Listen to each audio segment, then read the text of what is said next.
अगर अभी तक आपने हमारा चैनल कुरानुद्दीन सब्सक्राइब नहीं किया तो सब्सक्राइब कर लीजिए और बेल आइकन को दबा के ऑल करना मत भूलिए। अस्सलामुअलैकुम नाज़रीन कराम, आज की वीडियो में हम बहुत ही अच्छे टॉपिक पर बात करेंगे, यानी कि लिकोरिया के मसाइल और रोज़ा। मेरे पास काफ़ी हद तक मैसेजेस आए थे पिछली वीडियोस में, जिसमें ख़वातीन और गर्ल्स ये सवाल कर रही थी कि क्या लिकोरिया से रोज़ा टूट जाता है, इसके क्या मसाइल हैं। तो आइए जानते हैं इस वीडियो में। इस वीडियो को मुकम्मल देखें और आप तमाम लोगों से रिक्वेस्ट है, आप नए हैं और अभी तक आपने हमारा चैनल कुरानुद्दीन सब्सक्राइब नहीं किया तो लाजमी सब्सक्राइब करें। जैसा कि अमूमन ये मामलात बहुत ज़्यादा बढ़ते जा रहे हैं कि ख़वातीन में वीकनेस की वजह से या दूसरे मसाइल की वजह से लिकोरिया हो जाता है।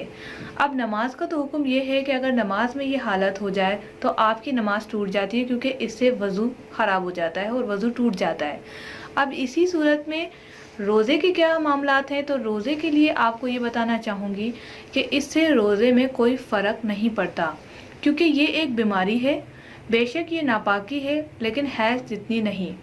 हैज़ के खून से जो है रोज़ा टूट जाता है, लेकिन लिकोरिया के मसाइल से रोज़ा नहीं टूटता। इसमें आपने मुतासरा जगह को धो लेना है और अपना वज़ू दोबारा से करके नमाज और रोज़े को मुकम्मल करना है। इससे रोज़े में इंशाअल्लाह ताला कोई फ़र्क नहीं आएगा। अक्सर ख़वातीन परेशान होती हैं कि पता नहीं हमें ये बीमारी है तो हमारा रोज़ा हो रहा है या नहीं। तो याद रखिए, इस पर एक मुकम्मल तफसीलन वीडियो मैंने बना दी है, आप कुरानुद्दीन चैनल पे देख सकती हैं कि 4 बड़ी वजह कौन सी हैं जिनसे रोज़ा टूटता है, ना कि लिकोरिया से।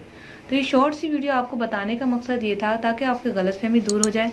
तो उम्मीद है ये शॉर्ट वीडियो आपको पसंद आएगी।